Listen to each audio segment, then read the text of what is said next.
Bienvenidos a Culto a la Noche. Hermanos, estamos de regreso con nuevas historias, una vez más, historias del culto. Recuerden que si quieren compartir su historia, pueden enviarla al correo o los contactos que están abajo y en la caja de información. Y si quieren apoyar al canal, su like es muy importante, pues de esa manera YouTube nos recomienda a muchas más personas y así tendremos más historias para compartir. Y bueno, dicho esto, pónganse cómodos y vayamos con las historias.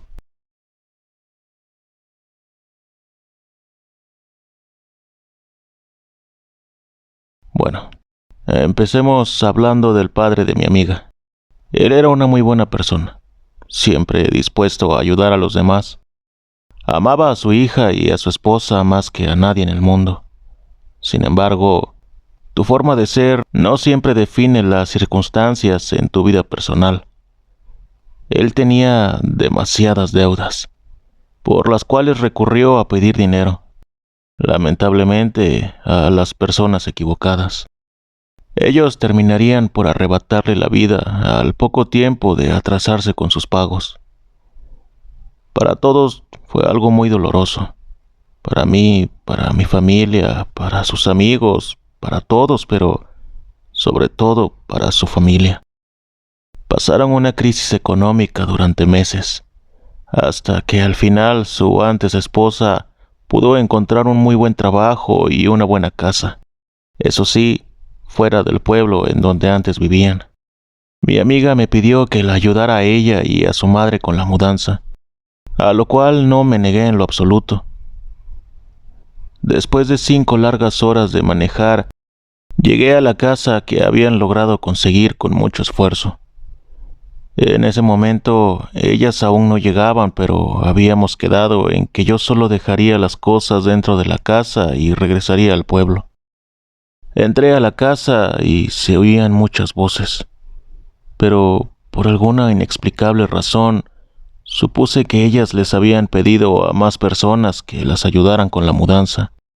Al dejar las cosas en lo que se suponía que sería el área del comedor, empecé a escuchar gritos. No eran normales. Sentí una sensación muy rara en el estómago, la cual no me dejaba decidir si partir o esperar a que los gritos simplemente pararan. Me quedé paralizada y llorando como por 5 minutos hasta que entró una señora desesperadamente por la puerta. Me miró fijamente y pidió a gritos que me fuera de ahí. Eso fue lo que hice. A pesar de que me asustaba demasiado la actitud de esta, abrí la cajuela de la camioneta con un maldito coraje que ni yo aguantaba y tiré todas las cajas al suelo, mientras la señora me veía desde unos 3 metros lejos de la casa, cuando de repente escuché a alguien salir de la casa.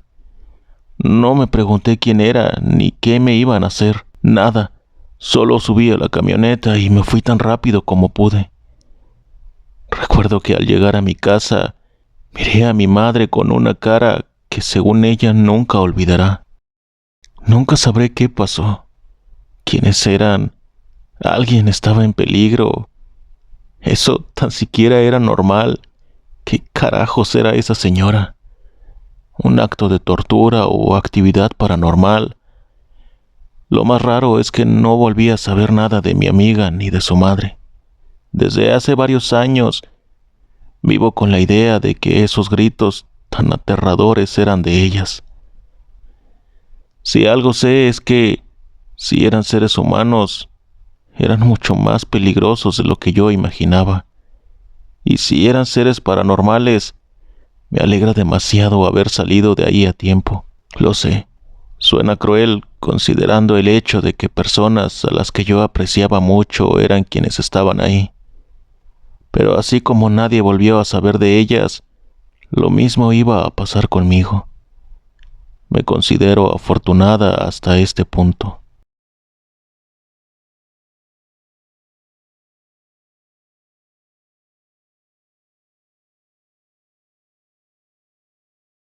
Hola, culto a la noche.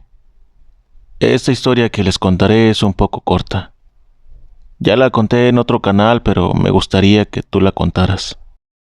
Bueno, mi familia y yo vivimos en Houston. Nuestra familia consiste de mamá, papá, mi hermana mayor, un tío y yo, la menor. En nuestra casa siempre se ha escuchado cosas. No sabemos si porque de jóvenes mi papá maltrataba mucho a mi mamá o porque decían allá en México que a mi papá su ex lo tenía embrujado. Cuando yo tenía como 6 o 7 años, me acuerdo que a mi mamá le pegaron los nervios. Eso fue lo que al principio pensó ella, pero con el tiempo vimos que esto no fue así. Empezó mi mamá con pesadillas y sentirse triste, con miedo. Luego empezó cada mañana que mi papá se iba al trabajo. Ella sentía como algo se le empezaba a subir y ya sintiendo esto no la dejaba mover. Lentamente se subía hasta poner todo su cuerpo encima de ella y le metía su lengua en su boca y dice ella que olía horrible, como excremento. Mi mamá escuchaba a mi tío que se levantaba a hacer su café, pero ella no podía gritar ni moverse. Mi mamá le decía a mi papá lo que pasaba y él le decía que era su conciencia. No le creía hasta que mi mamá empezó a demacrarse y ya no se aseaba. Andaba muy mala con los nervios. Un día vino una señora de México a visitarnos. Ella sí le creyó y empezaron a hacer rezos por 9 días. Era increíble esta señora. Se sabía la Biblia al derecho y al revés. Y con puros rezos, el ente que la molestaba paró. Pero no sé, me da la espina que eso sigue ahí. Porque cuando crecí a mis 18, ya salía y un día llegué en la madrugada. Para ese entonces mis papás ya estaban por separarse y mi mamá ya dormía en mi cuarto. Yo le dejé mi cama y yo me dormí en la alfombra.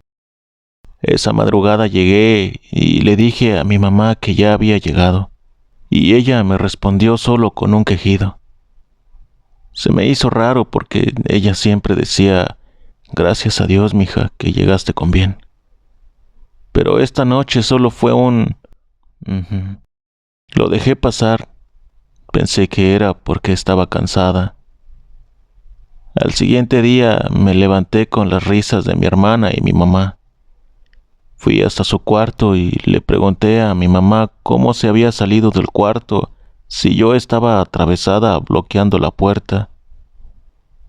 Ella respondió, yo me dormí con tu hermana toda la noche. Sentí agua helada y me pregunté entonces quién me contestó.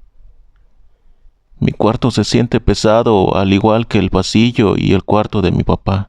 Una vez estando dormida, sentí como algo me introdujo los dedos en mí. No me podía mover.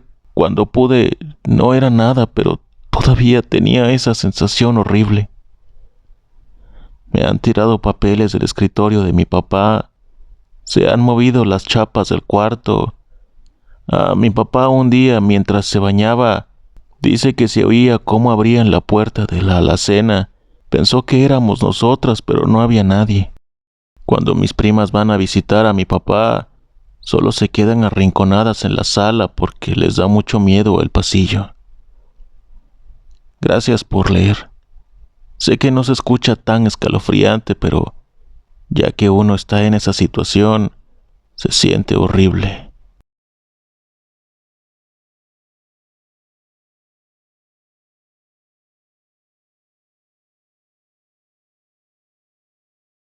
Hola, Uriel.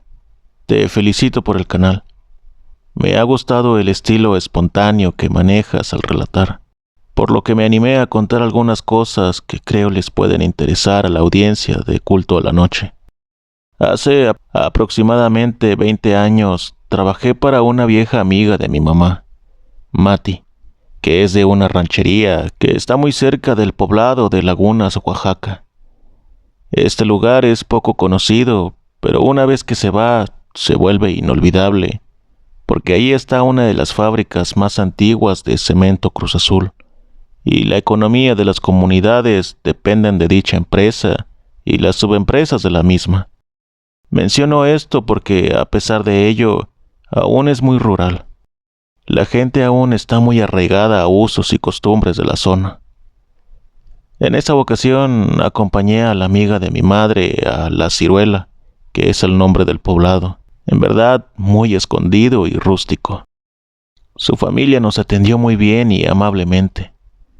Había una fiesta del lugar, pero la verdad, por el viaje de Veracruz a allá no participamos.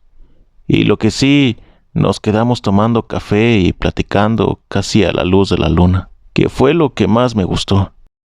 Por lo mismo que es rural, había casas que ni luz tenían. Algunas sí, pero al ser una ranchería, las casas son pocas y muy alejadas entre sí. Se hizo muy tarde y la noción del tiempo se me perdió. Entre pláticas y risas, llegó de pronto el cuñado de Mati, que por lo que escuché después, no me dejó dormir. El señor era velador de una marmolera, relativamente cerca del rancho. Me contaron que esos terrenos pertenecen a la empresa Cruz Azul y que en ellos hay un gran yacimiento de mármol, pero que no se había podido explotar porque ya tenía dueño antes. El señor, el velador, platicó que antes del amanecer, cada noche desde que él trabaja ahí, llega el dueño a preguntar si todo está bien. El dueño es un jinete muy alto que llega montado en un caballo negro y que por lo mismo de la espesura de la noche nunca lo ha podido ver bien. Llega, pregunta, el velador asiente o a veces contesta que todo bien y se va. Se pierde en la espesura de la noche. Decir si está todo bien es entender que no estén intentando llevarse el mármol, ya que años atrás y después de que se descubrió, se intentó extraerlo y no se pudo. Los trabajadores huían, la maquinaria se descomponía, la gente simplemente no quería estar ahí, porque de por sí esa zona ya la consideraban maldita, pues han habido apariciones y espantos. Yo me sorprendí de lo que oía. Le pregunté al velador si no le daba miedo, y él solo me dijo que no, que ya no, que mientras nadie intente llevarse nada, el dueño no hará nada, porque aunque sea un pedazo que saques de su tierra, hace que lo devuelvas. Y así los demás empezaron a contar cómo ahí de noche nadie pasa, cómo no hay transporte. Si ya no alcanzas a llegar caminando o a caballo, mejor te esperas a la luz del día para tan solo pasar a solas ahí en la marmolera. Ni los taxis de los poblados próximos, ni los particulares a solas se pasarán por ahí, porque si lo haces, seguro te asustan. Años después, por azares del destino, trabajé en Lagunas, Oaxaca, y siempre recordé esa historia. Confirmé los rumores con compañeros de trabajo de lugar aledaños. Si no era que se les atravesaba un animal, cerdo, toro o perro grande, se les apagaba el auto o se les subía alguien al caballo, bicicleta o moto.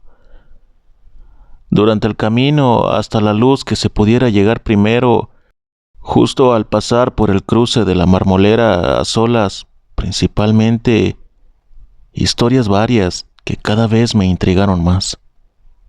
A pesar de los años, continúa desolado, muy oscuro de noche. En el año 2009, que fue el último año que trabajé para Cruz Azul, supe de un nuevo yacimiento encontrado en terrenos de la empresa, que está en las orillas de la carretera transísmica a Juchitán, Oaxaca. Familiares y amigos encargados del proyecto de extracción de materiales me contaron que solo se trabajaba hasta las 6 de la tarde con la luz del día, pues en cuanto cae la noche, como ocurría con la marmolera, empiezan a asustarlos. No se queda ni un velador ni nadie al cuidado. Y recuerdo haber preguntado qué tal si se quieren robar y siempre tuve la misma respuesta. No creo que alguien se atreva. Seguramente lo que tome lo regresará. Esta situación es algo que aún me intriga. El sur del país aún conserva muchas comunidades rurales, falta de inversión, etc. Hasta donde sé, Cruz Azul aún continúa con esa dinámica. No sé si es la organización la que se maldijo con esa invasión, porque hay que entender que esos terrenos de esas zonas las han adquirido con beneficio político de antaño, entre otras cosas, que es meterse en camisa de 11 varas. La gente de los pueblos dice eso, que la empresa los invadió, y pareciera que tocó lugares que ya tenían dueño antes que ellos, ¿no? Han ocasionado un impacto ecológico negativo considerable, y ni se diga económico. No siempre bueno. El tiempo dirá qué pasará en realidad, porque ya son más de 70 años que llevan esas situaciones. Agradezco la atención al relato. Entenderás, por favor, que si quieres compartirlo, me dejes anónimamente. Gracias.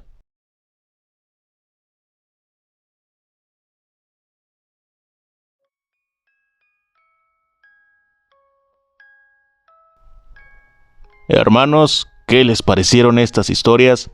Si han pasado por algo así o han escuchado experiencias parecidas, me gustará leerlos en la caja de comentarios. Gracias a los hermanos que compartieron estas 3 historias y gracias a ustedes por llegar hasta aquí. Antes de irse, no olviden dejar su like y suscribirse si les han gustado las historias. Y bueno, hermanos, por hoy ha sido todo. Nos vemos la próxima y recuerden, ya pueden descansar en paz.